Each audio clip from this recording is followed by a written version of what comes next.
দেশে জ্বালানি তেলের দাম বাড়তে পারে এমন আতঙ্কে রাজধানী সহ বিভিন্ন স্থানের ফিলিং স্টেশনগুলোতে গ্রাহকদের ব্যাপক ভিড় দেখা গেছে। রাত বাড়ার সঙ্গে সঙ্গে পেট্রোল পাম্পগুলোতে দীর্ঘ লাইনে দাঁড়িয়ে জ্বালানি নিতে দেখা যায় গাড়ি ও মোটরসাইকেল চালকদের। রাজধানীর মহাখালী, বিজয় সরণি সহ নগরীর বিভিন্ন পাম্পে ট্রাক, প্রাইভেট কার ও মোটরসাইকেলের দীর্ঘ সারি তৈরি হয়।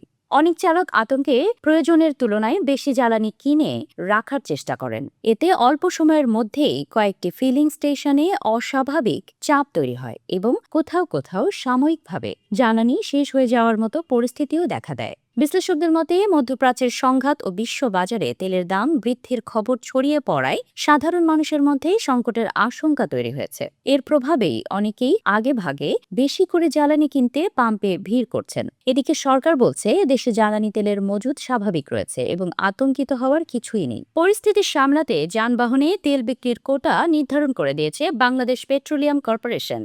এক সংবাদ বিজ্ঞপ্তিতে বলা হয়, মোটরসাইকেলের জন্য প্রতিদিন সর্বোচ্চ 2 লিটার এবং ব্যক্তিগত গাড়ির জন্য 10 লিটার অকটেন বা পেট্রোল সরবরাহের সীমা নির্ধারণ করে দিয়েছে বিপিসি।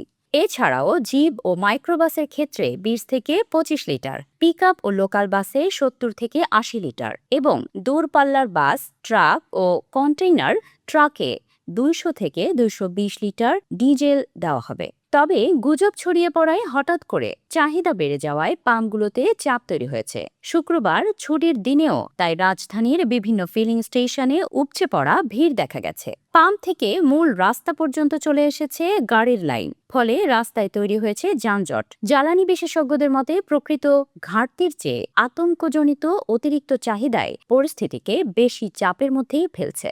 অনেকে প্রয়োজনের চেয়ে বেশি তেল কিনে সংরক্ষণ করার চেষ্টা করছেন। এর ফলে সরবরাহ ব্যবস্থা সাময়িকভাবে বিঘ্নিত হচ্ছে এবং পাম্পে দীর্ঘ লাইনের সৃষ্টি হচ্ছে। বিপিসি সূত্র জানিয়েছে 1 থেকে 4 মার্চ ডিজেল বিক্রি হয়েছে 95,000 টন, যেখানে গত বছর একই সময়ে বিক্রি হয়েছে 45,000 টন। অকটেন ও পেট্রোলের বিক্রিও বেড়েছে।